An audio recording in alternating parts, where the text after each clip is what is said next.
Hello everyone, this is Kian from Medyo Otaku Show. On today's episode, babalikan natin ang mga ganap sa FanFest 2025. So, if you're excited to watch this video, don't forget to subscribe to my channel and follow my social media accounts. Let's go! 前話した時は多分1年前ぐらいかな。1年前に会話動画を一緒に撮ったのが初めて話した時だったから約1年くらい経ちました。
会話動画を一緒に撮ったのが初めて話した時だったから約1年くらい経ちました。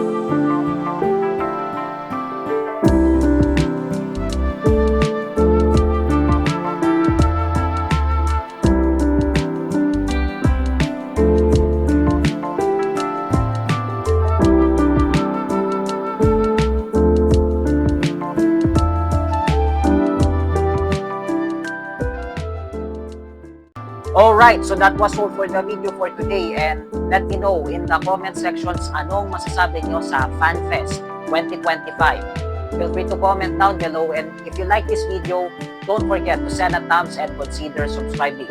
Magkita-kita tayo sa susunod na episode. This is Kian, signing off. Matane!